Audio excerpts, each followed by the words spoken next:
Bueno, pues empezamos entonces. Bueno, como te sea más cómodo, como si no arrímala más para adelante. Me voy a quedar aquí para no estar ahí tan Perfecto. detrás de la mesa. Vale, pues moitas gracias por vir. Pois que sodes novos, é a primeira vez que vides os Atlantica Labs. Atlantica Labs é algo que surxe un pouco de algo que facíamos en GPUL, que facíamos os GPUL Labs, era un evento que facíamos no centro, no? A idea era un público máis profesional, porque normalmente en GPUL sempre estábamos moi enfocados na universidade. Entón, varios anos empezamos a facer cousas no centro. Este ano decidimos mezclares un pouco, no, co que facíamos na Atlántica Conf, que en xeral era darlle protagonismo, no, enseñar as cousas chulas que se fan en Galicia. Entón, un pouco da idea desto que facemos nos Atlántica Labs é enseñar xente en Galicia que fai cousas chulas, en xeral relacionadas con algo de ética na tecnoloxía tamén, no? Un pouco que as cousas se fan ben con un pouco de sentidiño. Entón, isto é un pouco que facemos nos Atlántica Labs. Perfecto. Mira que ben. Aproveito para facer un poquinho de spam antes de nada. Pois que non sei se sabedes que existe en Coruña un montón de meetups como este.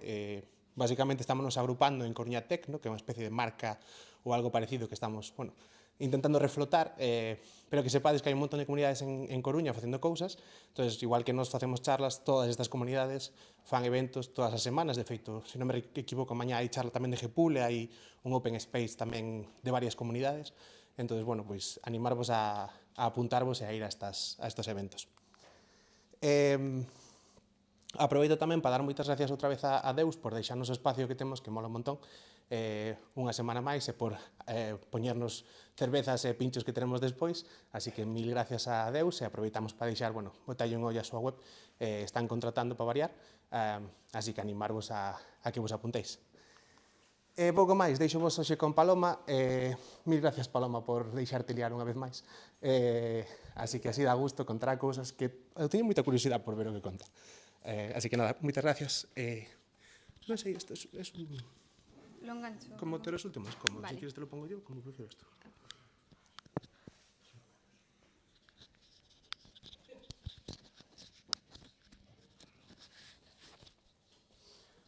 Sí, debería pillar, funciona bastante. Vale, perfecto. Pois, gracias. Y a ver, cambio aquí. Vale.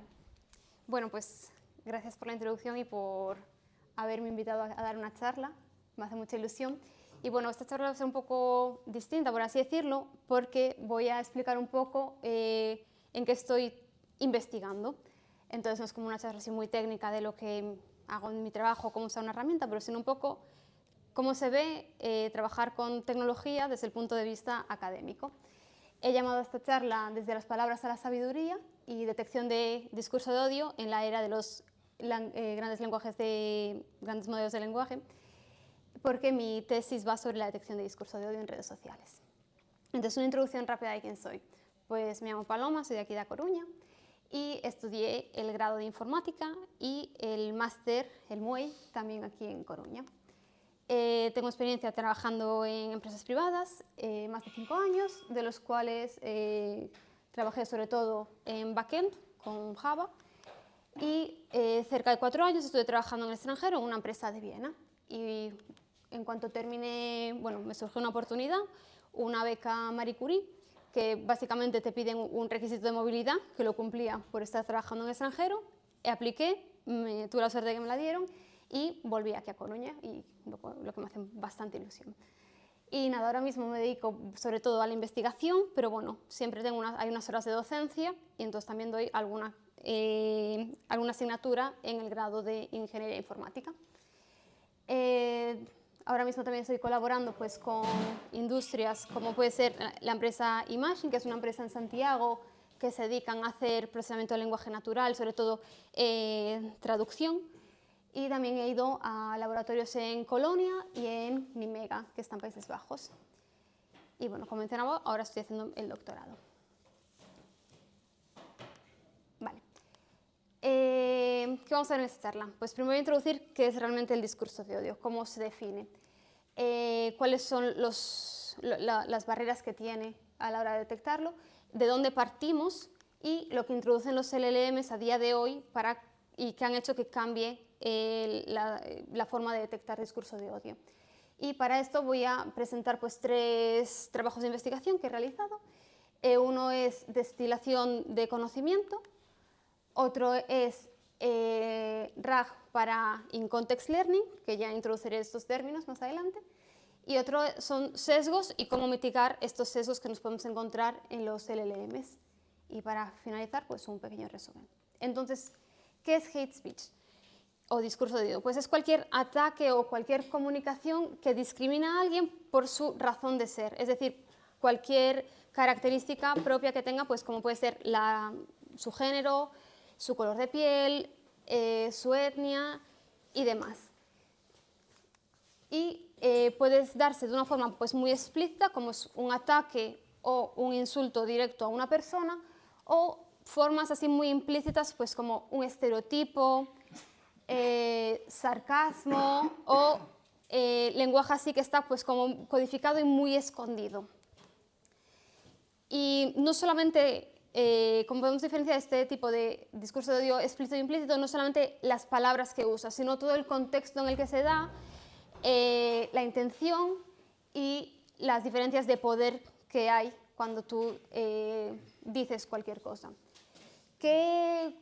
¿Cuál es el problema técnicamente con el que nos encontramos? La eficiencia es lo primero. Ahora mismo los modelos, los LLMs, son muy poderosos, pero bueno, también son muy costosos. Entonces necesitamos detectar modelos que sean eficientes y escalables, porque a diario se produce millones de tweets, millones de posts en redes sociales y hace falta moderar este contenido.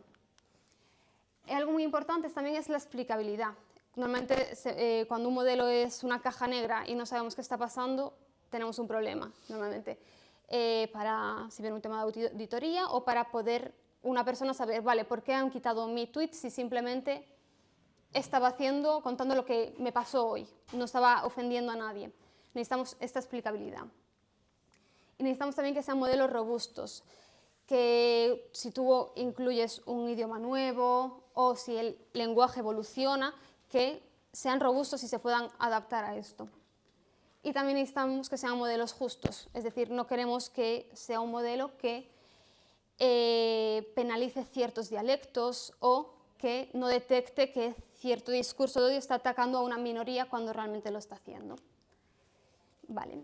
¿Y de dónde partimos? Pues en lo que llamamos el procesamiento del lenguaje natural tradicional podemos encontrarnos con un pipeline de este estilo. Entonces tenemos nuestro texto, lo preprocesamos, lo tokenizamos, hacemos una representación matemática de este texto, que puede ser un embedding, por ejemplo, y a partir de ahí hacemos nuestro dataset de entrenamiento y de test, entrenamos un modelo y lo testeamos. ¿Qué problemas, funcionalidades normalmente que miramos cuando hacemos esta representación matemática? Pues indicadores léxicos, como puede ser número de insultos, frecuencia de ciertas palabras. Analizamos también el sentimiento, si tiene una connotación negativa o positiva, si es subjetivo, o hacemos un topic modeling, que básicamente aplicamos un algoritmo donde intentamos descubrir temas que no existen a primera vista en estos documentos, pero por conteo de palabras y por agrupación vemos que sí que existe una relación y un topic, por así decirlo. ¿Qué problema tiene? Pues que no capturan este tipo de pipeline y estos modelos que se usaban en este pipeline no capturan el contexto. Entonces, básicamente representan una palabra y no su uso en el contexto. Y también son muy costosos a la hora de tú desarrollar lo que quieres capturar. Entonces, tienes que hacer normalmente un diseño de las features que quieres analizar de forma manual. Pues, por ejemplo, tienes que hacer una lista de palabras que normalmente se asocian a discurso de odio. O de, por ejemplo, decir ellos. Normalmente es una forma despectiva de referirse a gente porque están aquí en un sitio, son inmigrantes y se les dice ellos, que es como se considera este término othering. Y es algo que tienes que hacer así de forma manual y ver todas las frases o construcciones léxicas que están relacionadas con el othering. Y es muy costoso, porque esto lo tiene que hacer una persona de forma manual. Y luego tenemos casos como este, vete de donde vengas, que estos modelos fallarían a la hora de analizar este texto porque no hay ninguna palabra que haga trigger como un insulto. Entonces necesitamos adaptarnos a esto, palabras neutrales, pero que tienen una intención de odio. ¿Cómo actúan ahora los LLMs? Pues LLMs como GPT, Llama y demás se han entrenado pues, en muchísimos datos de forma que contienen pues, básicamente todos los idiomas que estén representados en Internet o en libros y nos abren un abanico de posibilidades a la hora de interactuar con ellos. Uno de ellos es hacer el prompting o few-shot learning. Prompting es básicamente una instrucción en lenguaje natural que le dices a un modelo de lenguaje para que te dé un resultado. Y con few-shot learning lo que hacemos es darle ejemplos de la tarea que queremos detectar, en nuestro caso serían ejemplos de un texto que sea discurso de odio y decirle esto es odio, otro que no lo sé, decirle esto no es odio, le das varios, 10, 15 o lo que sea, y el modelo sin necesitar entrenarlo, tal y como está, aprende a partir de estos ejemplos. ¿Y qué ventajas tienen? Pues que los LLMs, por su forma de entrenamiento y porque están basados en arquitecturas de transformers, sí que capturan el contexto y nos permiten ampliar y tener opciones multilingües y con un modelo adaptarnos a varios idiomas. También recientemente están saliendo los LLMs que razonan, pues sobre todo suelen ser los que tienen más parámetros. Y con esto pues podemos tener esta explicabilidad que con otros modelos no teníamos. Vale. ¿Y qué problemas tienen? El principal es su alto coste computacional. Estos modelos, tal y como un modelo lineal, pues igual te lo ejecutas en tu ordenador que no tienes GPU, estos necesitan GPU, lo primero. Y muchos gigas de GPU. Y también tienen una huella muy grande. Y otro problema es que el lenguaje evoluciona muy rápidamente. De hecho, si visteis la serie adolescente, se ve un caso en el que está... Bueno, igual eso es un spoiler y no debería decirlo. ¿Hay alguien muy en contra en que diga esto? Vale. Bueno, hay un momento en el que la policía está diciendo estos mensajes parecía que esta persona era tu amiga y realmente estaban usando pues, un lenguaje así codificado donde algo que era a la vista de una persona externa un mensaje amigable, tenía intenciones de hacer daño, de hacer bullying. Entonces, los modelos también tienen que adaptarse a esta rápida evolución.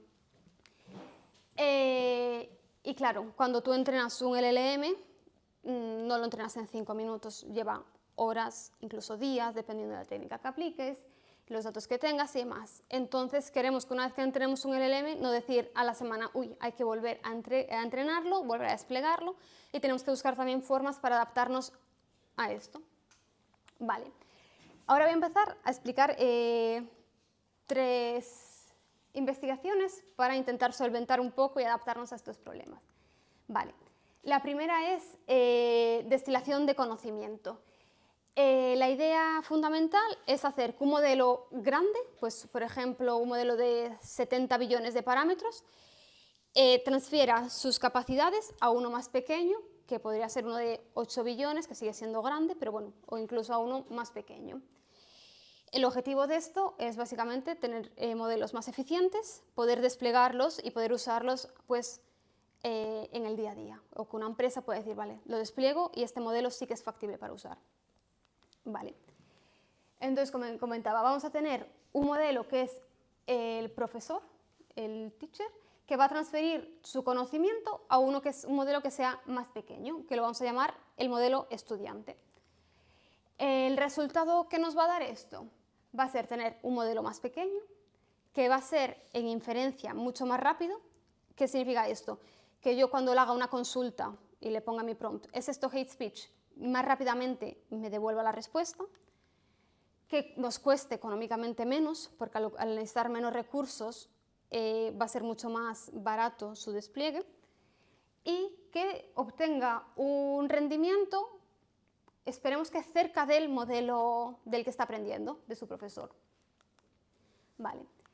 ¿Por qué lo necesitamos? Como que comentabas, los modelos grandes, por ejemplo, ya más de 70 billones de parámetros, son muy caros y son muy lentos en inferencia. Por ejemplo, en este experimento, cuando yo le preguntaba, ¿es esto discurso de odio o no?, igual tardaba unos 30 segundos en darme una respuesta. Sí que era una respuesta, por lo general, más correcta que el modelo pequeño y suele venir acompañada pues, de un razonamiento, porque esos modelos de tantos billones de parámetros vienen con la premisa de que razonan. Por eso hacen la inferencia tan lenta. Y el problema que tenemos con los modelos más pequeños es que normalmente no tienen capacidad de razonamiento. Es decir, igual un modelo pequeño en un segundo ya te ha dado la respuesta, pero pierdes esa capacidad de razonamiento y normalmente funcionan peor y detectan peor. Entonces, la destilación de conocimiento pues, hace de puente entre el rendimiento y lo práctico que puede ser el modelo. Y va a transferir las capacidades de un modelo grande a uno pequeño. Vale. ¿Cómo lo aplicamos nosotros en ese trabajo? Pues hicimos destilación usando lo que se conoce Chain of Thought. ¿Qué es Chain of Thought? Vale.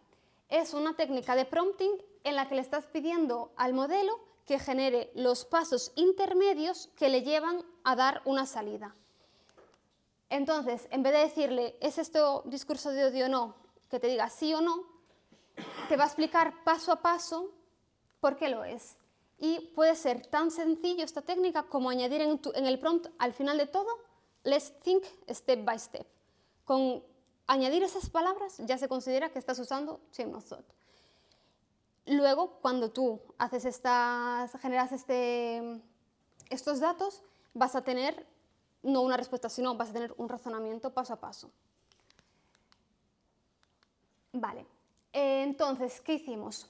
El modelo profesor, el grande, lo prompteamos con este razonamiento de Chain of Thought.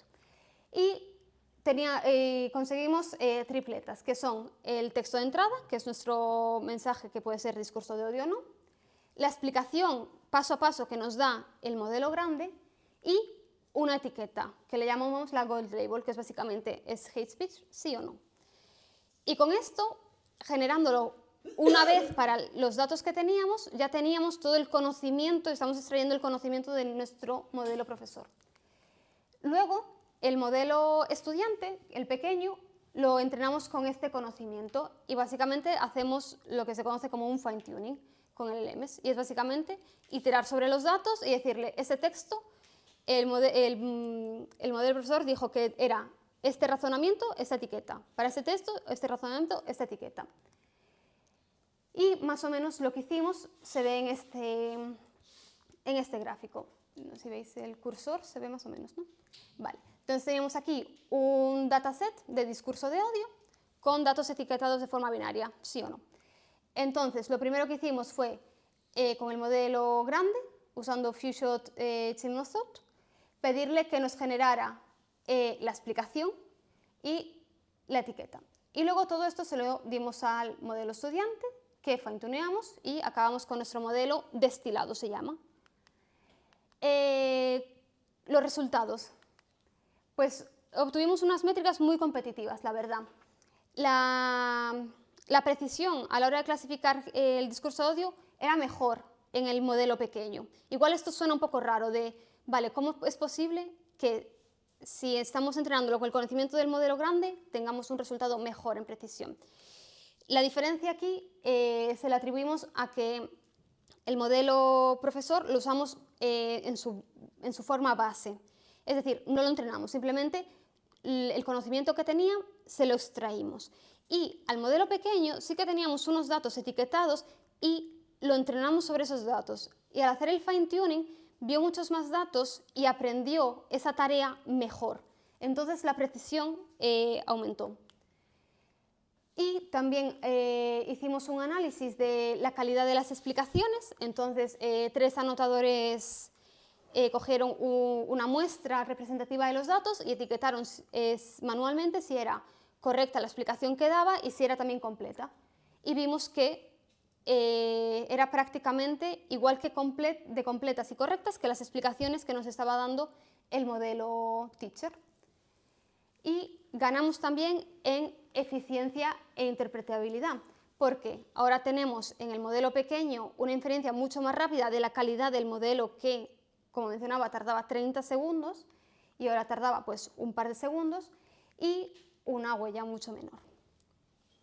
Y aparte, nuestro modelo pequeño, que al principio no tenía estas capacidades de razonamiento, al hacer esta técnica adquirió capacidad de razonamiento. Vale. El siguiente caso que voy a explicar de otro trabajo de investigación que hicimos es RAG, que son las siglas de Retrieval Augmented Generation, para ICL, que es In Context Learning.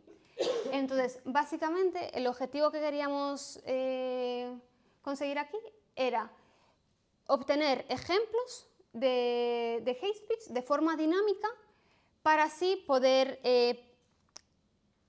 hacer frente al problema que teníamos del idioma que cambia con frecuencia y de una forma en la que no necesitemos reentrenar el modelo. Vale, voy a explicar primero qué es RAG. Vale.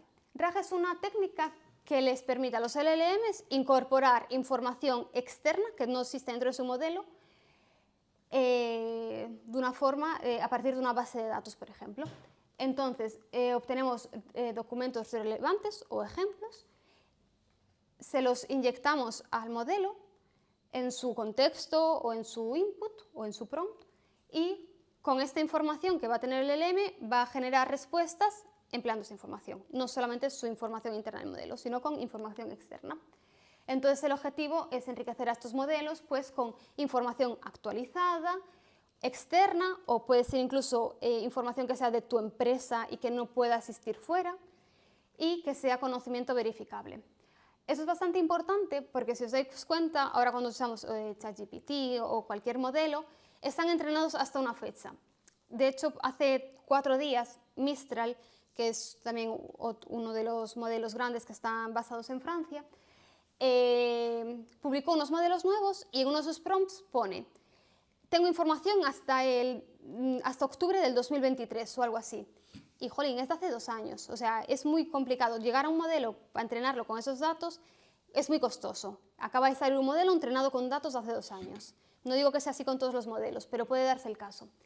Entonces, estas técnicas son muy importantes porque si ahora mismo queremos usar un modelo y queremos, por ejemplo, verificar si una noticia es desinformación o no, no podemos usar estos modelos tal y como están. Necesitamos adaptarnos con técnicas como estas. Entonces nos va a permitir acceder a nueva información y de forma dinámica. Esto va a provocar que las alucinaciones que suelen tener estos modelos se reduzcan y también nos permite adaptarnos a un dominio y personalizar el modelo sin necesitar entrenarlo. Es muy importante, sobre todo cuando igual tenemos pocos datos y hacer un entrenamiento no es viable o cuando los datos cambian con mucha frecuencia. Vale. Ahora voy a introducir rápidamente lo que hicimos de prompting para que ahora todo casi tenga contexto este experimento. Vale, entonces lo que hicimos, como mencionaba antes, era few-shot prompting. Entonces eso es básicamente darle ejemplos etiquetados al modelo, rollo, este mensaje es hate, este mensaje no es hate, y con esto no hacemos un entrenamiento porque le damos un contexto que suele ser bastante largo, sin necesidad de entrenar. Y algo que voy a recalcar ahora es que el orden de estos ejemplos importa y es algo que probamos también en estos experimentos. Entonces, cuando le damos ejemplos a un modelo, normalmente decimos, vale, este mensaje es hate, este no es hate, este no es hate. Y es importante tener en cuenta cuál es el más relevante, si lo has puesto arriba o abajo, y si estás intercalando etiquetas, por ejemplo, uno de hate, uno de no hate. A que pongas todos de hate y todos de not hate. Nuestra aproximación fue, la llamamos RAICL, Retrieval Augmented in Context Learning, y básicamente la idea era dar estos ejemplos de FuseShot de forma dinámica recuperados desde nuestra base de datos de RAG. Y los recuperamos en base al texto de entrada. Entonces, voy a ponerme aquí para señalar mejor. Vale, tenemos nuestro texto de entrada, que puede ser un mensaje de odio, y usando distintas técnicas de recuperación, buscamos, para resumir, el top n comentarios que sean semánticamente más parecidos al de nuestra entrada, y esos van a ser los ejemplos que vamos a poner en nuestro FuseShot.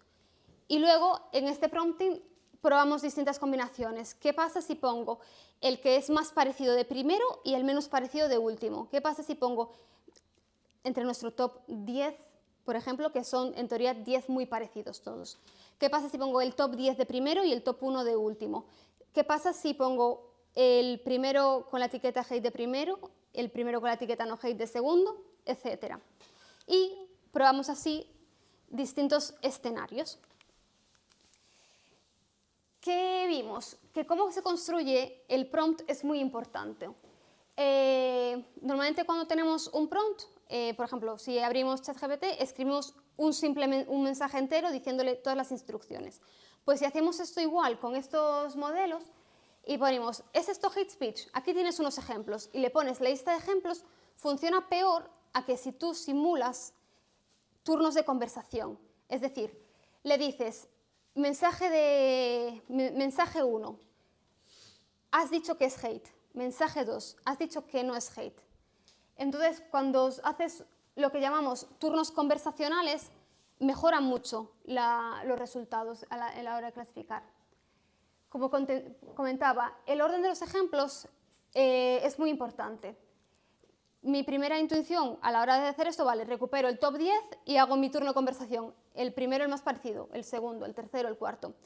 Y esto funciona peor así lo inviertes, porque si pones el menos parecido entre tus más parecidos de primero y el más parecido al final de todo, luego tú al modelo le vas a decir, este que te digo ahora es discurso de odio o no, y va a tener más cercano el ejemplo más parecido. Y esa distancia de contexto influye significativamente a la hora de predecir la clasificación. Luego probamos distintos métodos de recuperar estos ejemplos. ¿Los ejemplos, el orden de los ejemplos, era en la misma conversación o en conversaciones diferentes? En la misma conversación. En la misma conversación. Exacto. Para un texto hacíamos una conversación con n ejemplos. Y dentro de esa probamos del 1 al 10 y luego 10, 9, 8, 7 al revés.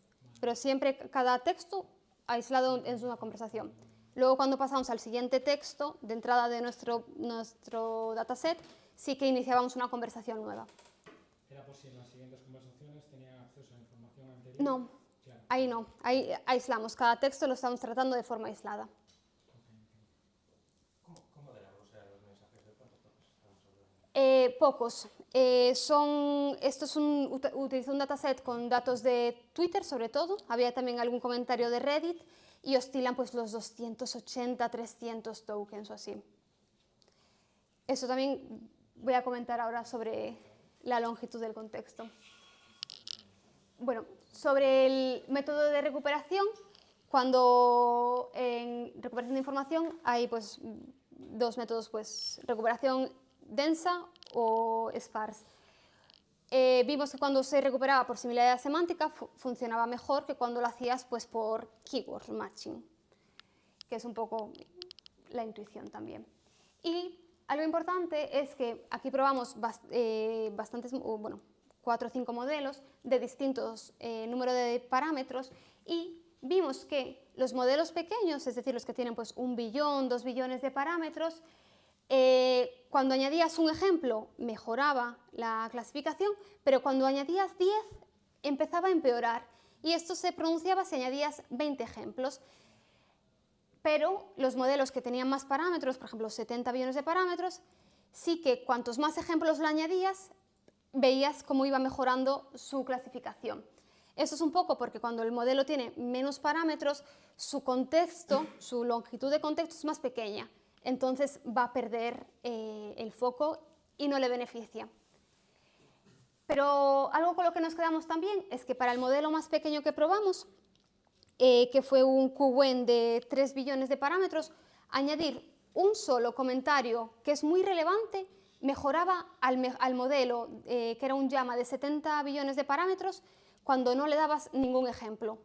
Entonces eso es como muy importante, porque solo un ejemplo importante ya vas a hacer que mejores un modelo que es 30 veces mayor. Vale, y la última parte ya de la que quería hablar era un poco sobre sesgos en LLMs y cómo podríamos mitigarlos. Vale. Como sabemos todos, supongo, estos modelos se entrenan pues, en muchísimas cantidades de datos. ¿Y qué van a aprender? Pues realmente todo lo que hay en Internet. Si hay racismo en Internet, aprenden racismo. Si hay sexismo, aprenden sexismo. Vale, si hay una desigualdad, la va a aprender.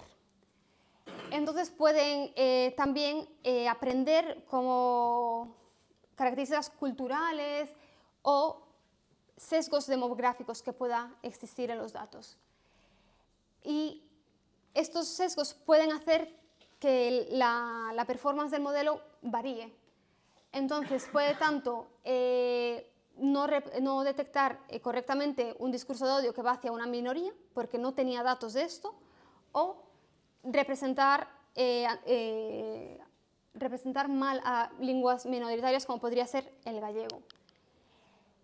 También puede, si ve un dialecto, y eso es bastante interesante, puede que al detectar un dialecto diga, esto es más probable que sea hate. Y esto pasa con lo que se conoce con African American English, que es básicamente, pues, bueno, creo que se dice inglés, pues, hablado por gente africana.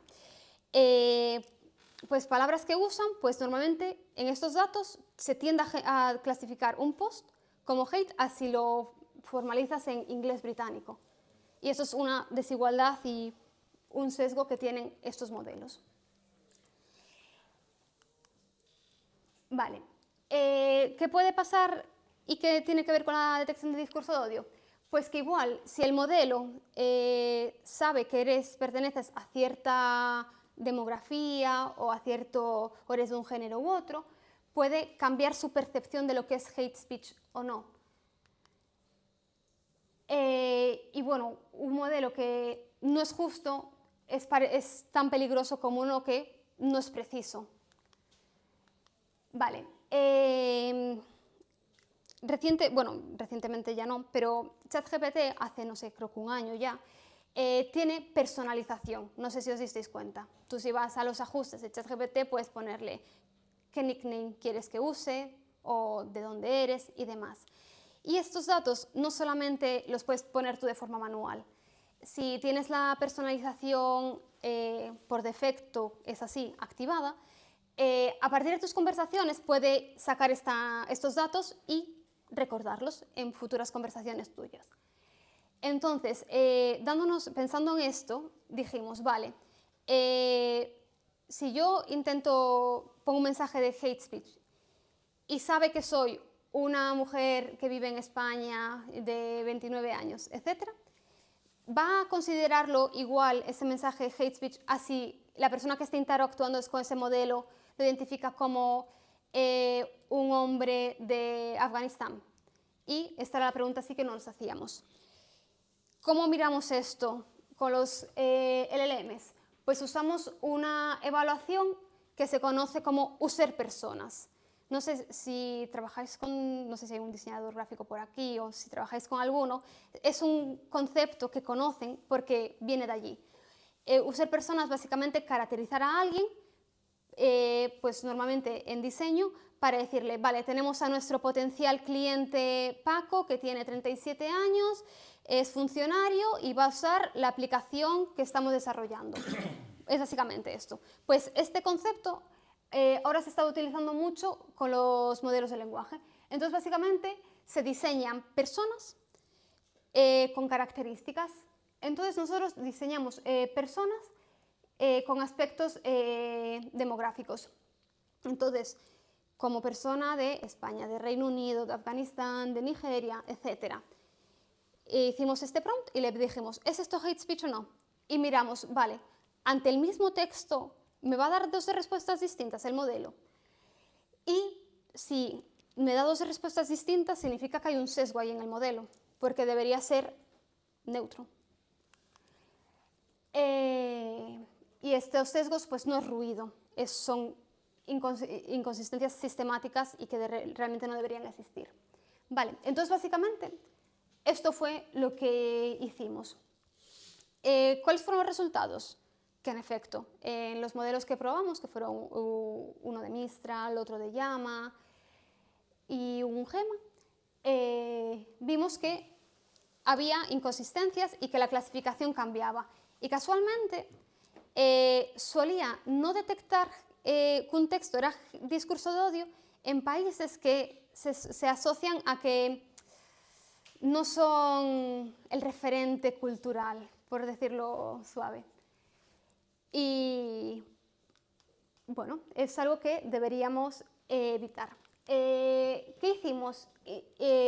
Introducimos una forma de entrenamiento, antes hablábamos del fine tuning, pues a este le llamamos de bias tuning, y que básicamente se hizo un fine tuning igualmente, pero donde el objetivo era para cada pareja de distintas demografías, y también incluimos idiomas, penalizar la clasificación si cuando tú no le dices ningún país te da una etiqueta correcta, pero si cuando tú le introduces el país te lo clasifica de forma distinta. Entonces añadimos ahí una penalización. Y con esto conseguimos que este modelo, entrenado de esta forma, reduciera significativamente todos los sesgos que tenía. No hacia una igualdad total, pero sí que hay unas diferencias muy grandes y acabamos teniendo pues, un modelo pues, más justo. Vale, como conclusión, bueno, hemos ido por 3 líneas de investigación, por así decirlo, en las que estoy trabajando recientemente, para hacer la detección de discurso de odio un poco más efectiva y responsable. La primera era la destilación de conocimientos utilizando Chain of Thought, donde queremos transferir conocimiento de un modelo grande a uno pequeño, para así tener un modelo que sea más eficiente y menos costoso. La segunda era este in-context learning dinámico, recuperando los ejemplos de una base de datos, donde nos estamos adoptando al lenguaje que cambia sin la necesidad de este reentreno constante que nos estaría pidiendo el modelo, sino. Y la última, exploramos un poco los sesgos y las formas de mitigar que tenemos en estos modelos de lenguaje. Y gracias a todos y todas por venir. Y si tenéis alguna pregunta.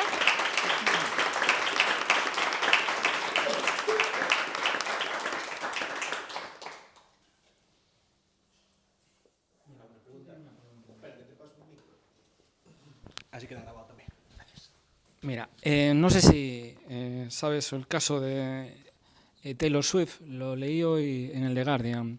Se detectó un ataque, una plataforma de IA que hizo un estudio entre el 6 de octubre y el 8 de octubre de este año, en el cual detectaron ataques en redes sociales nazistas contra Taylor Swift que coincidían con el acoso a la actriz Blake Lively. Entonces analizaron 24.000 cuentas, generando, bueno, pues esto era de IA. Entonces, se podía considerar, no sé si lo conoces, no, vale, pero eran, bueno, la acusaban de nazi, de consignas racistas. ¿Se podía considerar discurso del odio en ese caso? Una pregunta muy difícil, la verdad. No existe, por así decirlo, yo la definición que os di de discurso de odio es lo que dice la ONU y es como un poco el consenso. No existe una definición oficial de discurso de odio y hay como muchas ramas como toxicidad, ciberbullying, ofensividad y demás. Está claro que caen en este espectro. Igual es una forma de ciberbullying. Discurso de odio. es un ataque a una persona, pero realmente no lo están haciendo por un atributo protegido de esta persona, que es en lo que se basa un poco la definición, que lo hagan por ser mujer, por ser, claro, en este caso, blanca. No existe el racismo hacia los blancos. Claro, yo creo, sin conocer el caso, yo creo que esos ataques no se le han hecho a Taylor Swift por ser mujer, sino por ser Taylor Swift una millonaria o algo así. Entonces, igual no sé. Vale. Y en cuanto a las lenguas minoritarias, los estudios que habéis hecho, porque también leía el caso de un investigador de, no sé si era Harvard o Oxford, que hablaba, él venía de la India y hablaba de que él no hablaba los típicos idiomas que hablan en la India, no hablaba, hablaba un idioma local, pero que ese idioma local a lo mejor lo hablaban 15 millones de personas, que eran las aldeas de los alrededores, que no era, bueno, pues no era hindi o no era otros idiomas conocidos. Entonces, hablaba de que los LLMs, cuando hablaba determinadas palabras, pues lo que decías tú, favorecían a determinados idiomas. Entonces, ¿qué problemas de ética, digamos, o cómo se puede solucionar eso al interactuar con los LLMs, que a lo mejor, pues, básicamente utilizan lo que decías tú, una gran base de datos en idiomas básicamente como los más hablados, inglés, español u otros idiomas mayoritarios, o el gallego, por ejemplo?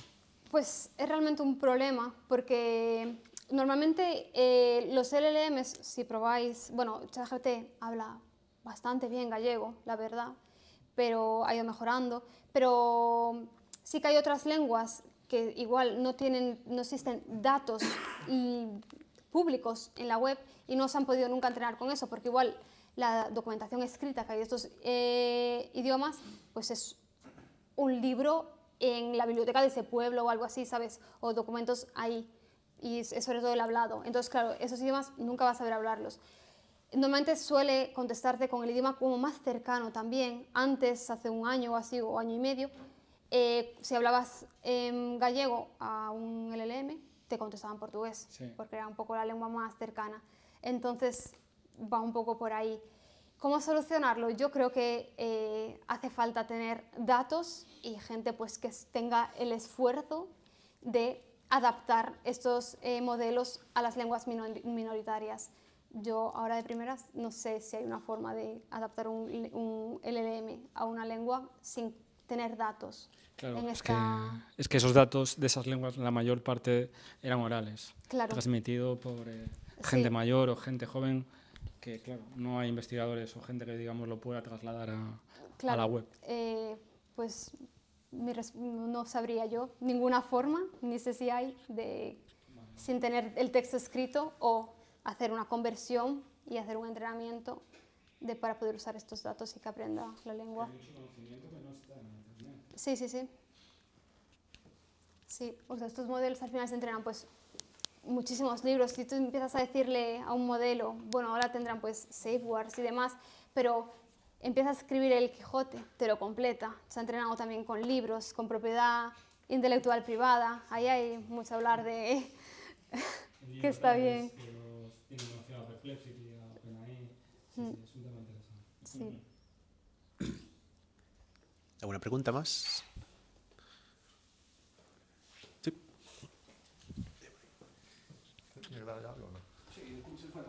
Vale. Bueno, primeiro, gracias pola charla, moi interesante. Falabas antes do importante de que o modelo se adapte aos cambios no idioma e tal. Bueno, entendo, non sei se se refire aos cambios, digamos, naturales de idioma, pero que ocurre cando os usuarios que saben que están sendo analizados activamente intentan, digamos, manipular o que escriben para evitar que o modelo os detecte? Pues muy buena pregunta. Esto me parece muy interesante en el sentido de que me ha recordado ahora, pues, por ejemplo, cuando tienes un modelo entrenado para que detecte odio y la gente empieza a escribir en redes sociales con un asterisco en vez de una letra para que el modelo pues, no pille la palabra, o cambiando pues, una sílaba de posición y demás. Yo creo que en ese caso, si el usuario está evadiendo un poco eso, son los modelos los que deberían adaptarse e identificar a intentar identificar nuevas formas de comunicación. No sé Claro, si respondo tu pregúntame eso pregunta, porque hai os casos típicos, por exemplo, palabras como porno que a xente pode dir, Sí. no por ou cambio, tal.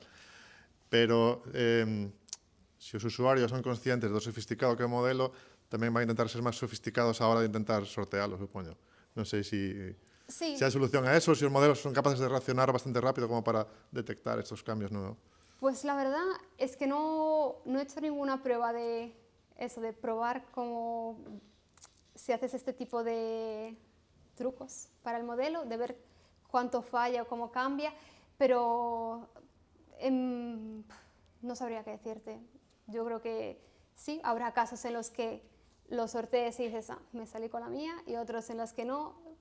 Técnicas igual que digas, pues como la que presentaba de tener la base de RAG, de decir, ah, mira, están usando esta palabra que parece inofensiva para hacer daño, la introduzco y ya se adapta. Claro, porque o discurso de odio suele traballa moito con implicación, non só con cambiar unha palabra por un asterisco, Sí. senón cambiar directamente a frase e xogar coa complicidade que escoita. Había unha campaña famosa de Vox que era non nos dejan decirlo, pero tú ya lo sabes. O sea, aí realmente non di nada, pero Sí, sí, sí. Sí, sí, exacto. Sí, eso de hecho en estas líneas de investigación se le considera discurso de odio implícito y claro, es que es tan difícil, es muy difícil. Hay mucho trabajo que hacer en esa dirección. Vale, gracias. Bueno, mi pregunta es un poco similar. Igual es más... Al principio comentaste como una de las maneras de hacer ataque el sarcasmo. Y claro, yo me quedé pensando, porque claro, es que detectar el sarcasmo tiene que ser muy, muy complicado. No sé si llegaste a investigar un poco sobre el tema, porque claro, es que es como el engaño, el ultimate engaño, ¿no? O sea, realmente llegar a detectar que alguien está atacando a alguien haciéndolo sarcásticamente, si no es por contexto, es casi imposible, ¿no? Exacto. Ahora también se investiga mucho, en plan, en vez de analizar un tuit o un post de forma aislada, incluyendo todo el fragmento conversacional. Entonces, de ahí, como esos modelos pueden codificar el contexto, puedes interpretar un poco mejor si el mensaje es discurso de odio o no. Pero sí que es muy complicado detectar el sarcasmo. Yo no trabajo directamente detectando discurso de odio que contenga sarcasmo, pero sí que estoy empezando ahora a trabajar con metáforas y su correlación, el uso de metáforas con el discurso de odio. Y también ahí es complicado, porque cae en lo que llamábamos eso de discurso de odio implícito. Claro, luego, a ver, lo bueno es, si es un contexto, normalmente esperas que el sarcasmo pueda causar ciertas reacciones, y las reacciones sí que las puedes interpretar más fácilmente. Sí, exacto. Eso sería, pues, me parece una muy buena idea. Ver si a partir de reacciones el mensaje del que parte puede ser sarcasmo.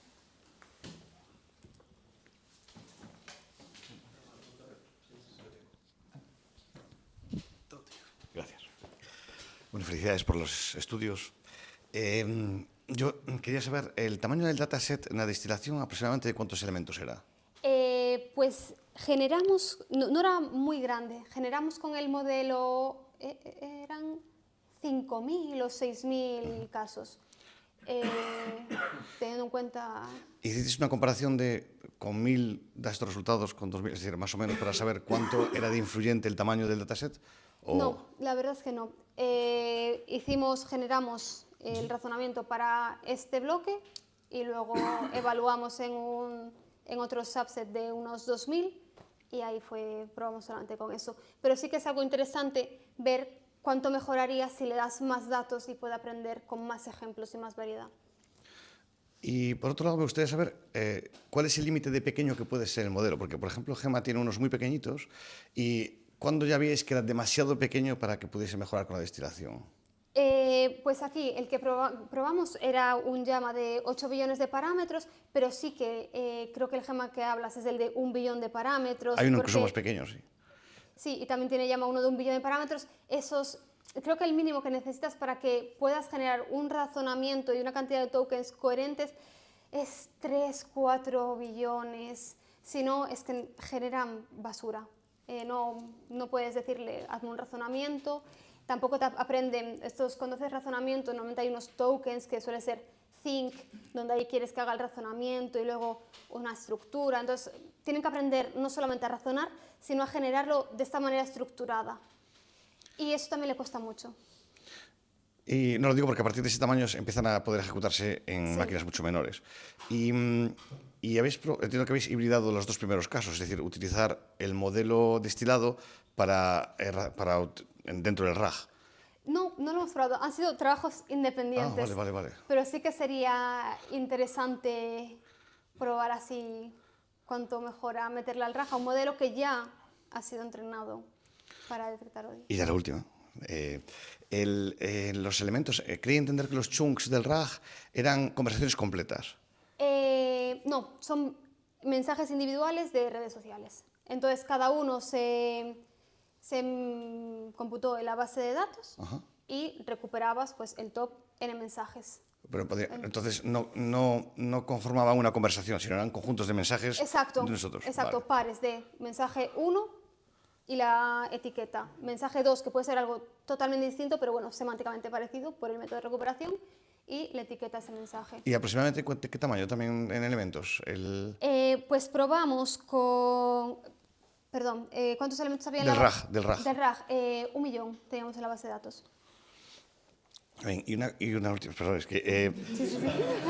Lo digo con respecto al tema de los sarcasmos. Sí. Hay una técnica que se aplica antes del RAG, que antes de la búsqueda se hace una especie de simplificación del mensaje, que se intenta previamente que sea un mensaje más sencillo y ahí podríamos eliminar algunas cosas como el sarcasmo. No sé si lo habéis manejado en este estudio. No, de hecho, lo más cercano que estuve a hacer este rephrasing fue porque un compañero desde la beca trabaja en detección de noticias hiperpartisianas, que son noticias que están muy polarizadas y que intentan pues como ridiculizar al otro bando político, por así decirlo. Y él está intentando trabajar en una técnica de hacer el rephrasing de estas noticias hiperpartisianas en noticias neutrales. Pero para esto no se me había ocurrido. Muchas gracias. Gracias. ¿Más preguntas por ahí? Yo tengo una pregunta. Quería preguntar por investigaciones similares o cosas relacionadas con lo que estáis haciendo vosotros, ¿no? Porque estoy pensando, detección de hate speech en el pasado, probablemente en la época de Twitter y tal, sí que incluso las grandes empresas, supongo, no tengo ni idea, harían trabajo en ese sentido, ¿no? Entiendo que, bueno, visto los cambios políticos o geopolíticos, entiendo que todo eso está cambiando también mucho. Entonces tengo curiosidad, me imagino que habrá investigadores independientes y gente que no tenga relación con las grandes empresas, pero bueno, preguntarte un poco por eso. Pues sí, trabajo de detección de discurso de odio ahí desde hace muchísimo. Creo que el primer trabajo donde se formalizaba de forma académica un modelo para usar IA y detectar discurso de odio es del 97. Entonces ya es bastante... Ya va bueno. No, pero bueno, aquí hablando de LLMs que van 2 años, tal, ¿sabes? Pues... Y sí, la verdad, hay una comunidad bastante grande trabajando en esto en todo el mundo. Hay muchísimas técnicas, hay sobre todo ahora lo que llaman perspectivismo, pues intentar la detección del discurso de odio pues, a través de distintas perspectivas, algo que también me parece muy interesante. Y no sé, hay mucho recorrido, la verdad. Y la forma de cambiar ahora, lo comentabas de las grandes empresas, pues sí que podrías decir, es un problema, porque si Facebook o todas las redes sociales dicen, no vamos a censurar nada, ¿dónde queda la investigación que hago yo? Y hay pues distintas ramas de, ¿cómo actúo ante un mensaje de discurso de odio? La tradicional moderación lo elimino, pero hay una que a mí la verdad me gusta mucho y de hecho me gustaría hacer algún trabajo de investigación relacionado con esto, es la generación de counter speech. Y es básicamente generar una respuesta a ese mensaje pues con distinto rollo informativo, dando datos de que lo que estás diciendo no es verdad, siendo empático, y distintas formas así de expresión y así un poco contrarrestar al mensaje de odio que hay. Sí, es muy interesante porque a mí realmente me preocupa un montón, ¿no? Porque si ya era un problema grande que teníamos, ahora es un problema criminal y cada vez va a ser más grande y difícil de arreglar, porque si ni las grandes empresas les interesa, pues... No, totalmente. De hecho, ahora estoy organizando un workshop que es para la detección de discursos de odio o amenazas en redes sociales, y hace unos años patrocinaba, no me acuerdo si era Meta o Google, y este año el comentario fue, bueno, este año creo que no vamos a poder cantar con ellos. Entonces es rollo, bueno.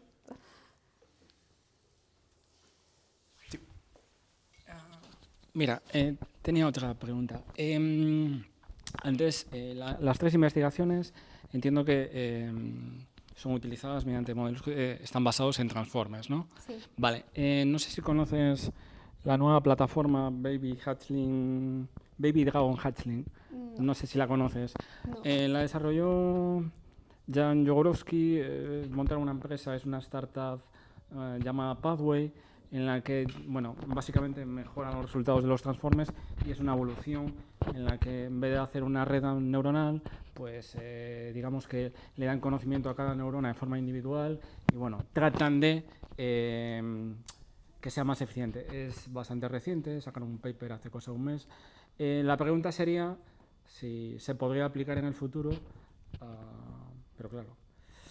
Pues no la conozco, entonces no sabría decirte muy bien cómo funciona, pero si funciona y está dentro del ecosistema, pues, de procesamiento de lenguaje natural y puedes, rollo, coger un texto y que te dé una salida, Vale. Entiendo que sí. Es que la idea de esta, no sé, llamarlo plataforma o protocolo o como se llame, Sí. es, digamos, imitar el funcionamiento del cerebro humano y, digamos, a medio camino de los transformers, del paper, saltarse, bueno, como hacer una evolución Sí. superior de los transformers. Y no sé si el trabajo es reciente o todavía queda mucho por avanzar. Pues yo no lo conocía, y si dices que es hace un mes es muy reciente, claro. Pero bueno, supongo que es el camino, evolucionar hacia eso. Ahora mismo, pues como lo último con lo que he estado trabajando yo, pues son LLMs, estaban pues los base. Ahora estoy trabajando pues con los que incorporan este razonamiento, distintas técnicas de entrenarlos, pero bueno, probar otra arquitectura distinta, que además sí funciona mejor que los transformers, y al final los LLMs se basan en transformers, pues Es que supondría una buena dirección. incluso no hay, digamos, posición, digamos, unánime entre los padres de la inteligencia artificial. El francés que dejó Meta está a favor de modelos locales, modelos pequeños.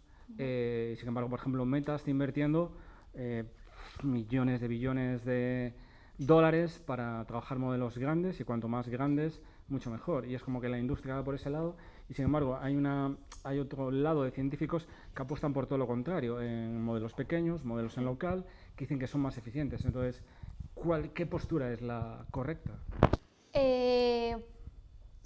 Yo creo que no hay, al menos yo no tengo respuesta a esa pregunta. Yo creo que como en la investigación, como en todos lados, hay muchos caminos que siempre se abren, y creo que hay que probar pues, todos los caminos. Yo creo que no hay una verdad absoluta.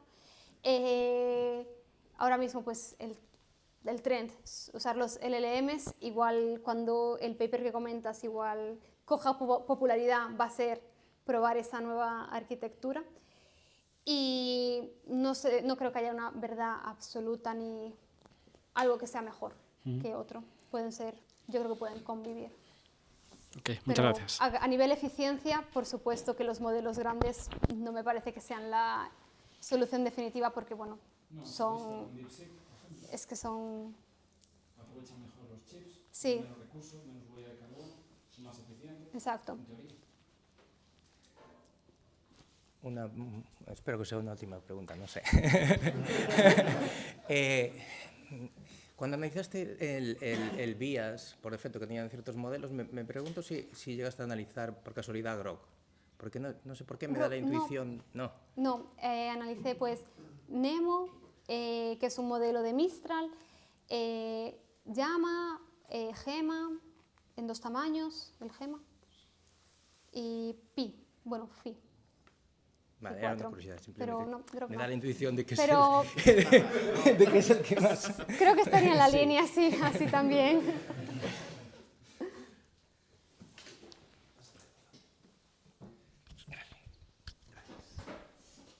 ¿Alguna otra pregunta? Sí, pero es en inglés. ¿Es ok? Sí, yes. Pardon. So the research that you've done, it's to be able to detect, it's to be able to detect hate speech and to be able to delete it. What is the step after this? Like, what are you able to do after you've deleted this information? Hopefully, fingers crossed, you find everything. Are you then able to maybe respond to the messages to try and promote a better non-hate speechy conversation?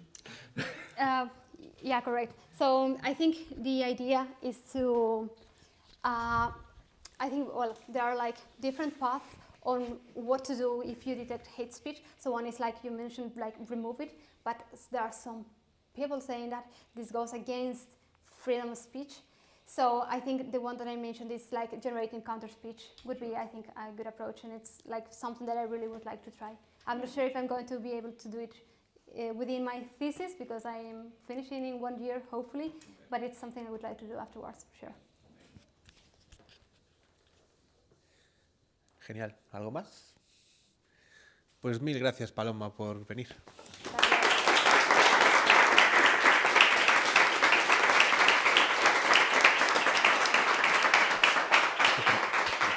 Y aprovecho que el último día me he olvidado para dejar un QR por aquí, por si alguien quiere dejar feedback. Ay, si soy capaz de darle. Perdón. Dale.